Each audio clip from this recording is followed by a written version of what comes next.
Hello everyone, welcome back to the channel Perfume Theory. दोस्तों, आज हम लोग रिव्यू करने वाले हैं अहमद अल मगरिबी की तरफ से आने वाले परफ्यूम का, जिसका नाम है मानी। काफ़ी लोगों ने रिक्वेस्ट किया था इसका रिव्यू करने के लिए, तो चलिए आज मेरे पास ये परफ्यूम है, इसको रिव्यू करेंगे। काफ़ी दिनों से मैं इसकी टेस्टिंग भी कर रहा था, तो जानेंगे ये हमारे लिए है नहीं है, सबकी बातें करेंगे। तो चलिए करते हैं रिव्यू की शुरुआत।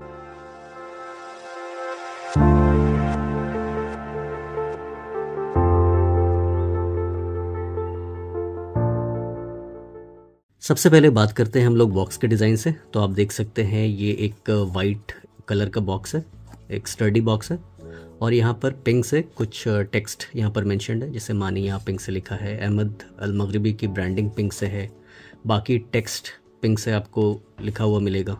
तो वाइट पिंक के कॉम्बिनेशन से आपको कुछ लगेगा कि ये हो सकता है कि फेमिनिन साइड में लीन करने वाला परफ्यूम है, लेकिन ऐसा नहीं है दोस्तों। मुझे जहाँ तक मैंने इसको महसूस किया, मुझे लगता है ये परफ्यूम थोड़ा मैस्कुलिन साइड पर है।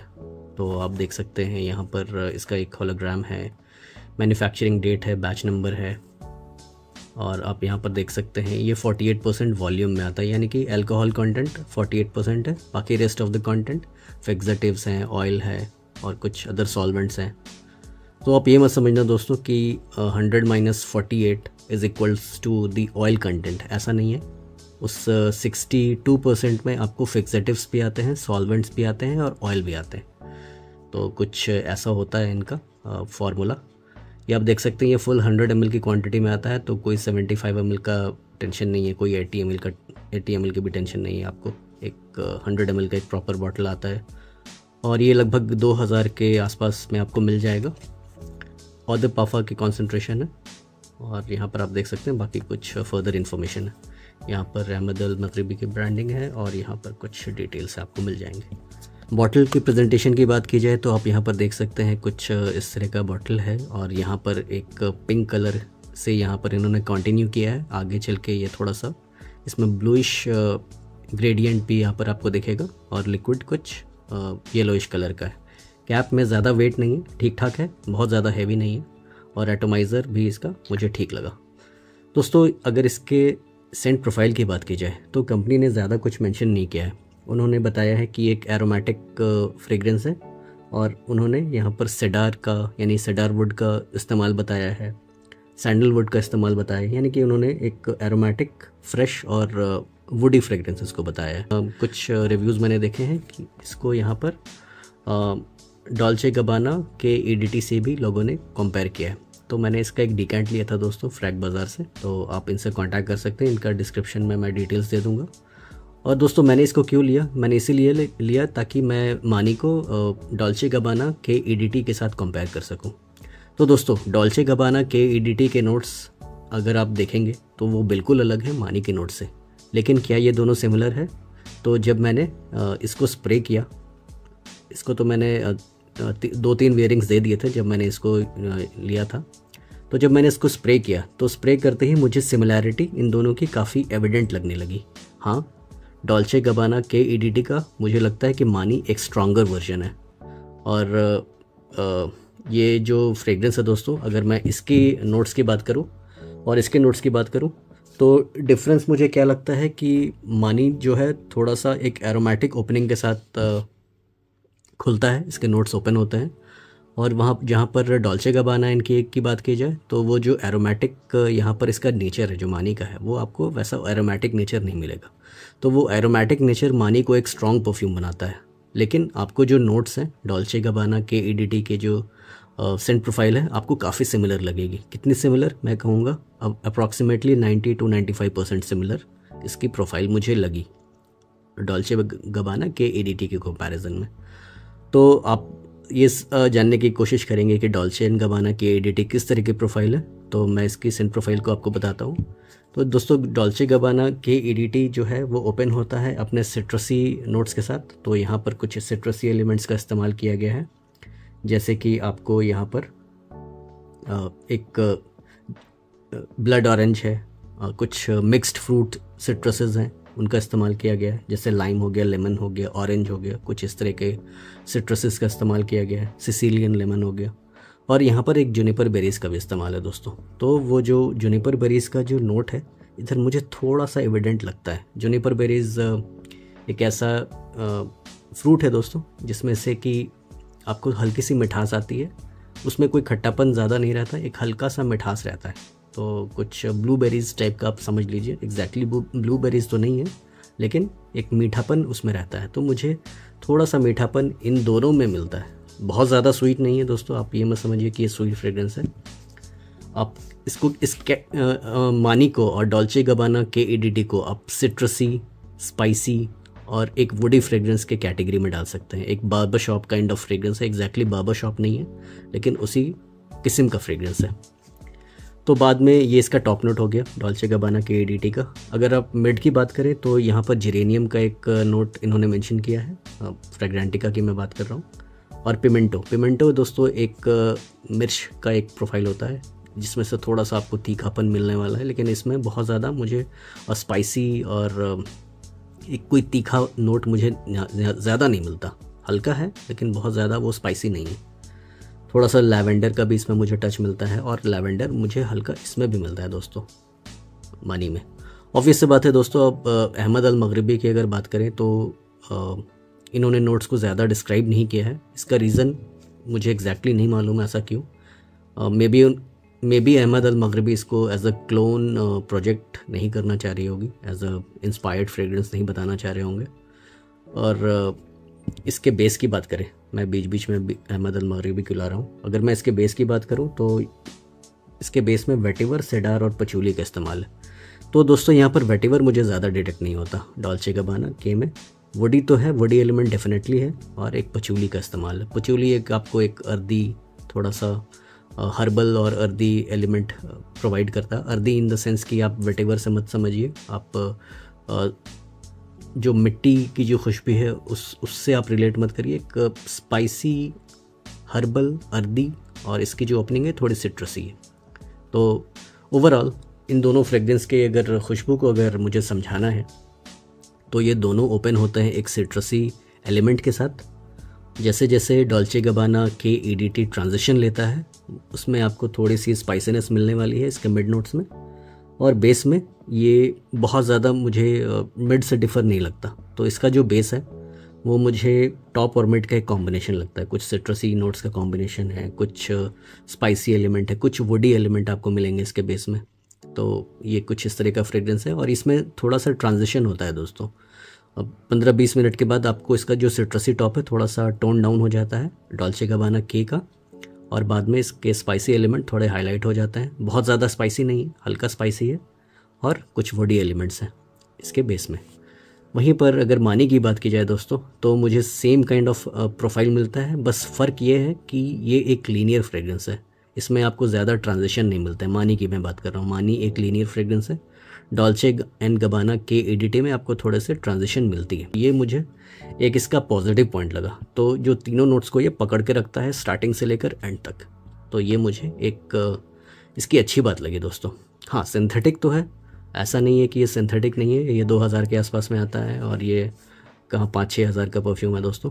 तो ऑब्वियस सी बात है कि इसकी जो क्वालिटी ऑफ इंग्रेडिएंट्स है ये थोड़े से बढ़िया किस्म के हैं, और इसकी जो इंग्रेडिएंट्स है ये भी मुझे लगता है कि ये बुरा नहीं है। क्यों? क्योंकि मुझे कोई अल्कोहल ब्लास्ट नहीं मिलता, मुझे कोई ऐसा इरिटेशन नहीं होता। या मैंने यहाँ पर इसको स्प्रे किया हुआ है मानी को, आप देख सकते हैं इसकी जो ऑयल क्वालिटी आप देखिए मेरे हाथ पर, ये जो चमक रहा है ये मैंने मानी को स्प्रे किया हुआ है। तो ये काफ़ी ज़्यादा प्रोजेक्टिंग परफ्यूम है दोस्तों।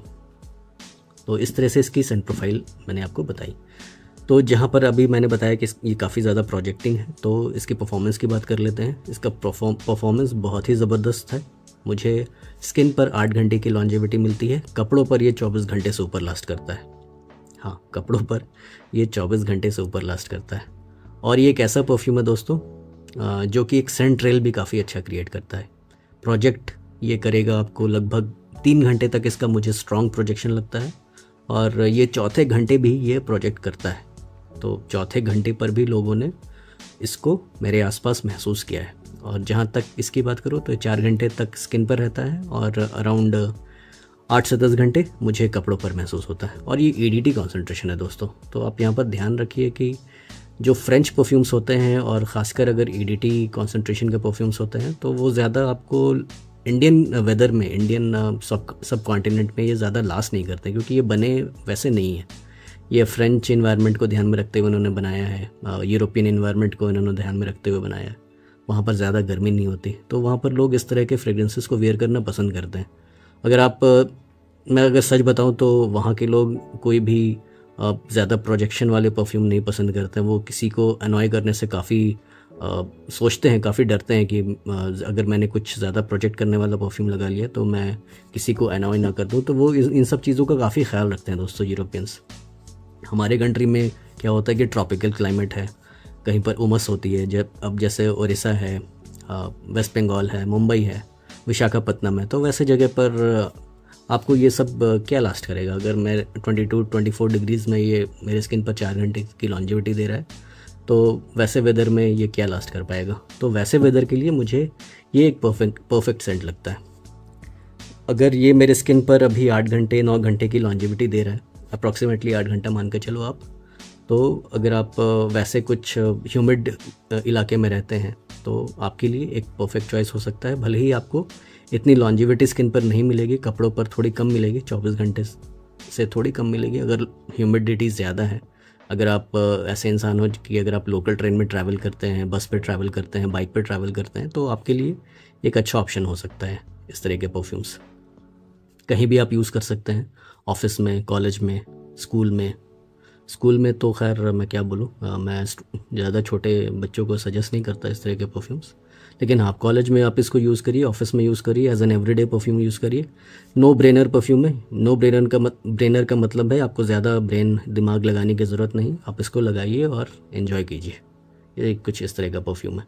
पार्टी परफ्यूम नहीं है, क्योंकि पार्टी के लायक इसमें कुछ वैसा नोट्स नहीं है जो थोड़ा सा पार्टी फ्रेंडली हो, लेकिन आप चाहो तो आप यूज़ कर सकते हो। तो कुछ इस तरह का परफ्यूम्स है। अगर वैसे लोग जो कि किसी एक परफ्यूम को ढूंढते हैं कि बस मेरे पास एक परफ्यूम हो, अच्छा हो, लॉन्ग लास्टिंग हो, तो आप वैसे लोग इसको आप कंसिडर कर सकते हैं। कुछ बहुत स्पेशल परफ्यूम आप नहीं कहेंगे इसको, कुछ स्पेशल नोट्स नहीं है। अब जैसे मुझे तुराथी ब्लू थोड़ा सा एक डिफरेंट प्रोफाइल लगता है, बुल्गारी टाइगर का वो इंस्पायर्ड वर्जन है। तो वैसा कोई आपको आउट ऑफ द वर्ल्ड जैसे अल्बैत एक्स फॉर मैन है, वो भी मुझे थोड़ा सा स्पेशल, उसका जो सेंट प्रोफाइल है थोड़ा स्पेशल लगा, थोड़ा डिफरेंट लगा। तो कुछ आपको सरप्राइजिंग फैक्टर इसमें आपको नहीं मिले। एक जेनेरिक सेंट मुझे लगता है, लेकिन बहुत अच्छे से बनाया हुआ है। कोई इसमें आपको हार्शनेस नहीं मिलेगा, कोई स्किन इरिटेशन आपको नहीं मिलेगा। यहाँ पर मैंने इसको लगाया हुआ है, तो इस तरह से मैं कहूँगा कि काफ़ी अच्छा है इसकी जो क्वालिटी है, इंग्रेडिएंट्स हैं, मुझे मतलब ठीक लगी। और हाँ, मैं दोस्तों स्टार्टिंग में मैंने आपसे बताया था, मैं बीच में शायद ये पॉइंट मैं लाने वाला था कि अहमद अल मगरिबी ने ऐसा जो सेंट प्रोफाइल है वैसा क्यों बताया। हो सकता है कि वो इसको as a inspired fragrance portrait नहीं करना चाह रहे होंगे, हो सकता है, क्योंकि इनके जो मोस्ट ऑफ द फ्रेग्रेंसेज हैं अहमद अल मगरिबी के, वो किसी से इंस्पायर्ड नहीं है। अभी जैसे काफ है, काफ़ी लोग कहते हैं कि एम्बिक्रॉम एंड फ्रिच का वो फियर्स का कुछ इंस्पायर्ड वर्जन है। जैसे मुझे अजमल का ब्लू लगता है, सिमिलर प्रोफाइल काफ का है। लेकिन उसी तर्ज पर आप कह सकते हैं कि डॉल्चे एंड गबाना के से ये इंस्पायर्ड फ्रेग्रेंस है यूजुअली। लेकिन अहमद अल मगरिबी इंस्पायर्ड फ्रेग्रेंसेस नहीं बनाते, इनकी अपनी क्रिएशन होती है। काफ़ी इन्होंने मतलब अपना थॉटफुलनेस लगाते हैं ये परफ्यूम्स के पीछे। तो ये एक मुझे कुछ इस तरह का इसका प्रोफाइल लगा, काफ़ी स्ट्रॉन्ग है, पोटेंट है। वैसे लोग जो बीस्ट मोड परफ्यूम्स पसंद करते हैं, आप वैसे लोग इसकी तरफ जा सकते हैं। वुमेन सेंट्रिक मुझे नहीं लगता, वुमेन हो सकता है इसको पसंद नहीं करेंगी, लेकिन वुमेन इसको मेन पर ज़रूर लाइक करेंगे। तो आपको वुमेन से कॉम्प्लीमेंट्स मिल सकता है। मेन से तो मिलेगा ही मिलेगा, लेकिन वुमेन से कॉम्प्लीमेंट मिल सकता है। मेन से कब मिलेगा? जब मेरे जैसे लोग आपके आसपास हैं तो कॉम्प्लीमेंट मिल सकता है। और दोस्तों, बात की जाए ये किसके लिए है, किसके लिए नहीं है। किसके लिए है तो मैंने बता दिया, किसके लिए नहीं है। ये वैसे लोगों के लिए नहीं है जिनको स्ट्रॉन्ग फ्रेग्रेंसेस पसंद नहीं होते, क्योंकि ये अगर आपके आसपास कोई इस तरह के फ्रेग्रेंस लगा के बैठा है तो हो सकता है कि आपको सिर में आपके दर्द हो जाए अगर उसने 8 स्प्रे से ऊपर लगा लिया तो। यूजुअली मैं इसके 6 से 8 स्प्रेज रिकमेंड करता हूँ इस तरह के परफ्यूम्स के। लेकिन अगर आप वैसे इंसान हैं जिनको स्ट्रॉन्ग फ्रेग्रेंसेस पसंद नहीं है तो हो सकता है आपको ये हो सकता है पसंद ना है। तो ब्लाइंड बाई मैं इसको सजेस्ट नहीं करता। लेकिन अगर आपको स्ट्रॉन्ग फ्रेगरेंसेस पसंद है, अगर आपको थोड़े से वैसे इन्वायरमेंट में रहते हैं जहाँ पर थोड़ी ह्यूमिडिटी है, गर्मी ज़्यादा होती है, तो आप बेझिझक इसको यूज़ कर सकते हैं। अगर मैं सीज़न की बात करूँ तो मुझे ये एक समर फ्रेगरेंस लगता है। आप चाहो तो उसको ऑन गोइंग रेनी सीज़न में भी आप वेयरिंग इसकी कर सकते हैं, लेकिन ये प्राइमरीली मुझे लगता है कि एज अ समर फ्रेगरेंस ज़्यादा सूटेबल है। अगर आप वैसे इंसान हैं जो कि हॉट वेदर में आप रहते हैं, तो आपको कुछ लॉन्ग लास्टिंग फ्रेगरेंस चाहिए होंगे, तो आप इस तरह के फ्रेगरेंसेस पर जा सकते हैं। दोस्तों, अगर मैं बात करूँ इसको मैं आउट ऑफ 10 कितना रेट करना चाहूँगा, तो इसको मैं आउट ऑफ 10 8.5 का एक अच्छा स्कोर देना चाहूँगा। सेंट प्रोफाइल कोई यूनिक नहीं है, एक जेनरिक सा सेंट प्रोफाइल है, लीनियर इसका एक सेंट प्रोफाइल है, और लेकिन इसकी लॉन्जिविटी काफ़ी अच्छी है, परफॉर्मेंस काफ़ी अच्छा है। तो दोस्तों, ये था एक रिव्यू अहमद अल मगरिबी के मानी का। मैंने अपनी पूरी कोशिश की इसको समझाने के लिए। तो आप बताइए कमेंट सेक्शन में कि आपको ये रिव्यू कैसा लगा। तो मिलते हैं किसी ऐसे अगले वीडियो में, तब तक के लिए अलविदा।